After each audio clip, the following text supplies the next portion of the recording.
जय हिंद। पिछले वीडियो में आपको हम अनुच्छेद 40 की बात कर रहे थे, जिसके तहत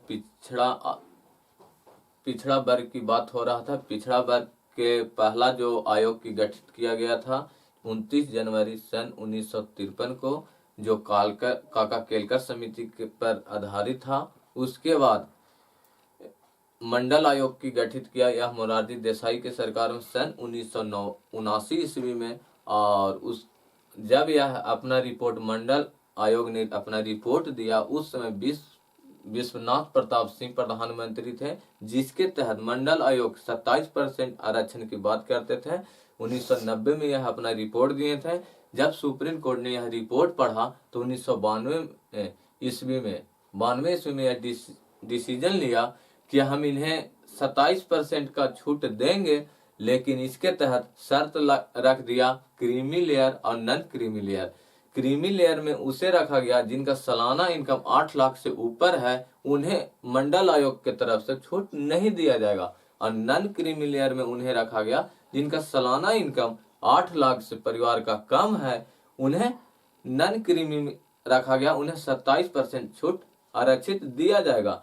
और उसके बाद BC1 और BC2 में OBC को बांटा गया। BC1 में अत्यंत पिछड़ा वर्ग के लोग को रखा गया और BC2 में जो रखा गया वह पिछड़ा वर्ग के लोग को रखा गया। या इस प्रकार OBC और एक हम आपको बताएं EBC, इसमें इकोनॉमिक्स बैकवर्ड कास्ट की बात किया गया। जो आर्थिक स्थिति से कमजोर है वह किसी भी जात का हो सकता है, गरीब, इसलिए उन्हें 10% सरकार छूट देती है। यह सत्ता वही सत्ता सबको आरक्षित बढ़ाया जाता है या घटाया भी जाता है।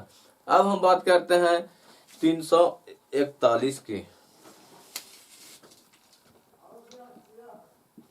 अनुच्छेद 341 की। इसमें कहा गया है कि एसी जनजाति, कौन जाति एसी में जाएगा और कौन जाति नहीं है इसके लायक, इसका निर्धारित कौन करते हैं? तो वह राष्ट्रपति करते हैं कि कौन जाति एसी में जाएगा और कौन जाति का कास्ट जो है वह एसी में जाएगा कि नहीं, इसका निर्धारित कौन करते हैं? किसी भी जाति को एसी में लागू कौन करते हैं? राष्ट्रपति करते हैं।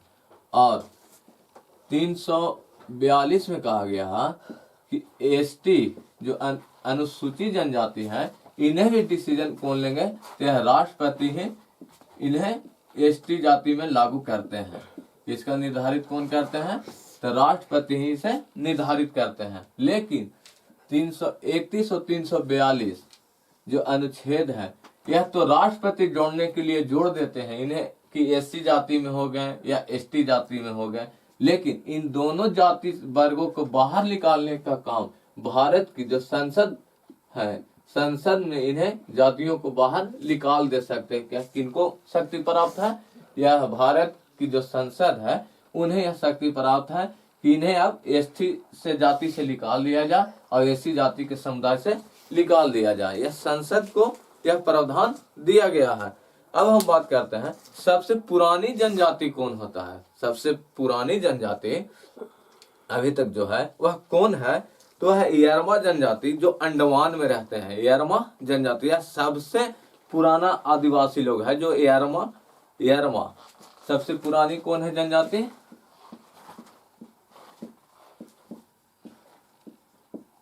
यरमा जनजाति है। यह अंडमान निकोबार तरफ रहते हैं। और सबसे खतरनाक कौन होता है? सेंटिलीज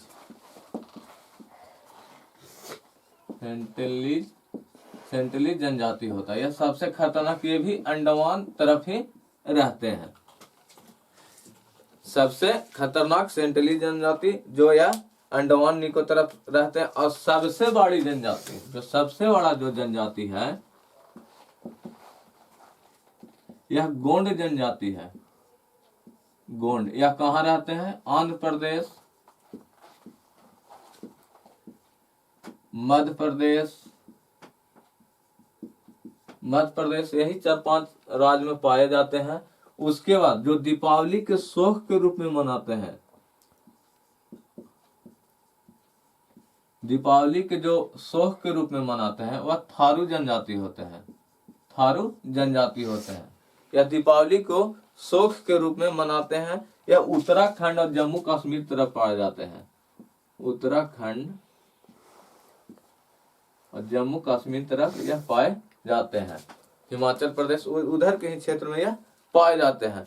और सर्वाधिक जब हम एससी की बात करते हैं, सर्वाधिक एससी अनुसूचित जाति यह किस राज्य में है? सर्वाधिक अनुसूचित जाति यह यूपी में है।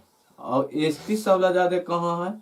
एसटी यह मध्य प्रदेश में है, एमपी में है, सबसे ज्यादा एमपी में है।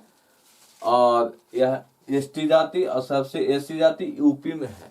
अब हम बात करते हैं कि मातृ संतानात्मक, जैसे हम लोग पितृ संतानात्मक है। जब भी कोई बात होता है, कोई पूछता है कि किनके बेटे हो, तो पापा के ही नाम बताते हैं। लेकिन एक मातृ संतानात्मक होता है कि अपने माता के ऊपर ही पूरा अपना जीवन को निर्धारित करते हैं। कि अगर कोई पूछता है कि आपको किनके लड़के हो, तो आगे सबसे पहले क्या होता है, वह अपने माता का ही नाम बताते हैं। यह मातृ संतानात्मक की जनजाति होते हैं।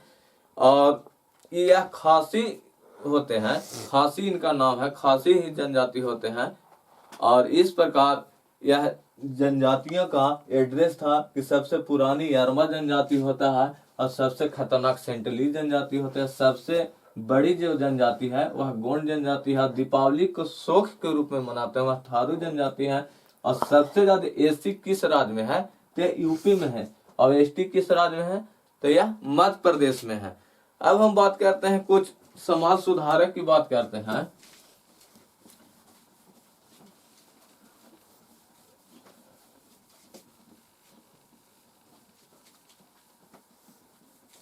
पहले बंधुआ उन्मूलन की बात करते हैं।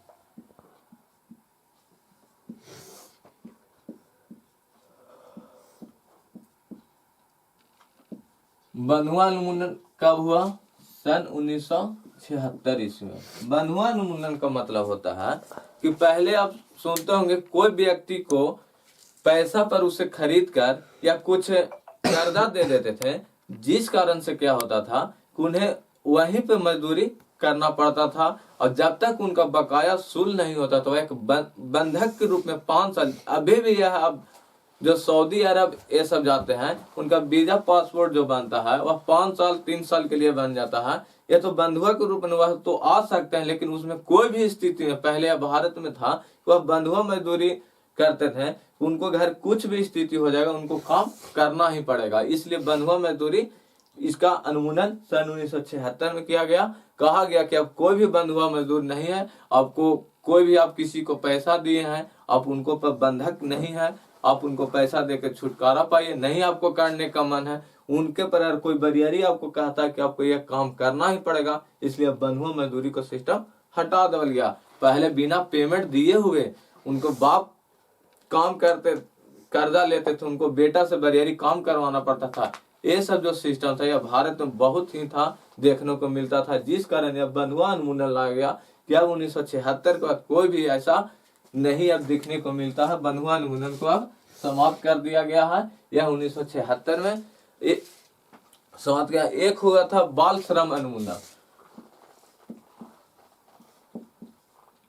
बाल श्रम उन्मूलन,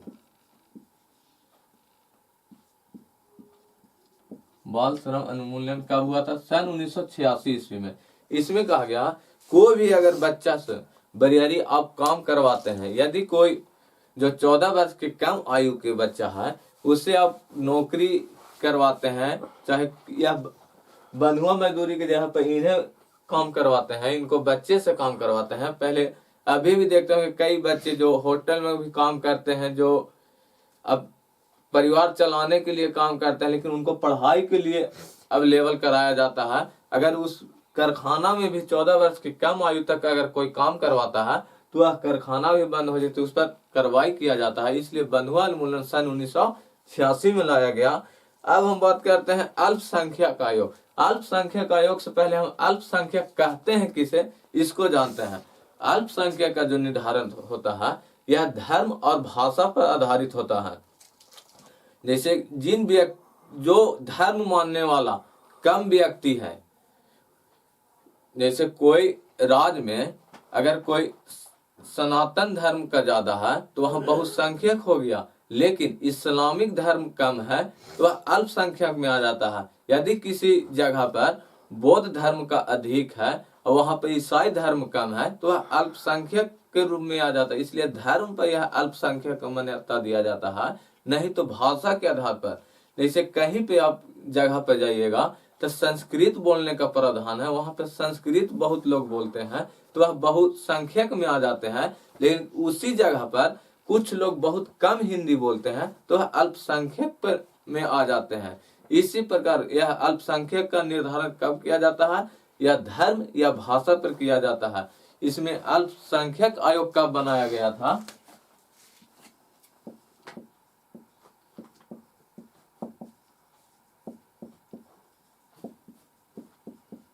अल्पसंख्यक आयोग सन 1992 में बनाया गया था। कब बनाया गया था? सन 1992 में। इसका कैसे निर्धारित होता है? धर्म या भाषा पर, धर्म या भाषा पर। और आरक्षित की बात करें, जो आरक्षण दिया जाता है यह जाति पर दिया जाता है, लेकिन अल्पसंख्यक का निर्धारित धर्म या भाषा पर होता है। लेकिन आरक्षण जो सरकार देती है वह जाति पर देती है, लेकिन अल्पसंख्यक उसे घोषित नहीं करती है, वह जाति पर देती है। लेकिन अल्पसंख्यक आयोग का गठन कब किया? सन 1992 में। अब पिछड़ा वर्ग संवैधानिक मान्यता कब मिला? पिछड़ा वर्ग को कब दिया गया? सन 1953 में। सन 1953 में इन्हें दे देवल गया संवैधानिक मान्यता कि पिछड़ा वर्ग को भी संवैधानिक वैधानिक मान्यता है। इसके सरकार मानने के लिए तैयार है कि नहीं, लेकिन यह आयोग का गठन किया गया, पिछड़ा वर्ग आयोग।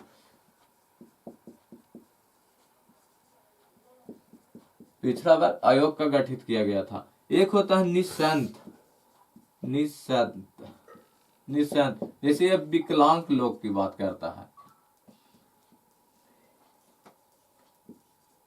विकलांग लोग की बात करता है, इनके लिए भी एक आयोग का गठित किया गया, विकलांग लोग के भी। कि इनको गठन कब किया गया? सन 1995 में किया गया। सन 1995 में किया गया विकलांग लोग के। कि जैसे विकलांग लोग का आयोग साइकिल देखते होंगे, 3 पहिए वाला मिलता होगा, कहीं पे इन्हें गाड़ी का भी प्रावधान है। हर एक राज्य में अलग तरह से इनका पेंशन भी आता है विकलांग लोग के। इसलिए इनका आयोग का गठन कब किया गया? सन 1995 में किया गया। पिछड़ा वर्ग आयोग को कब गठित किया गया? सन 1993 में। और अल्पसंख्यक आयोग के सन 1992 में। बाल श्रम उन्मूलन कब किया गया? बाल श्रम उन्मूलन का मतलब इन्हें रोक देना, यह सन 1986 में किया गया। और बंधुआ मजदूर सन 1976 में। अब हम हिजड़ा की बात करते हैं। न वह नर में गिनती आते हैं, न वह मादा में, न पुरुष में, न महिला में। इसमें क्या होता है कि सुप्रीम कोर्ट जो था यह 2014 में डिसीजन लिया कि इसे थर्ड जेंडर के रूप में रखा गया। थर्ड जेंडर के रूप में रखा गया कि यह जो थर्ड जेंडर के रूप में रखा गया हिजड़ा लोग का, इसमें जो है कि इसको ओबीसी के कैटेगरी में डाल दिया गया। जैसे ओबीसी को जब हम 2 कैटेगरी में बांटे थे ना, उसी में इन्हें ओबीसी के कैटेगरी में बांट दिया गया था। यह सुप्रीम कोर्ट ने कब डिसीजन लिया? सन 2014 में। हिजड़ा लोग कहाँ रख दिया गया? ओबीसी के कैटेगरी में रख देवल गया। 2014 में सुप्रीम कोर्ट ने कहा इसे थर्ड जेंडर के रूप में रख दिया, और 2014 में इन्हें ओबीसी के वर्ग में, अदर बैकवर्ड कास्ट में रख देवल गया थर्ड जेंडर को। इस प्रकार भाग 16 जो है वो आपका कंप्लीट हो गया।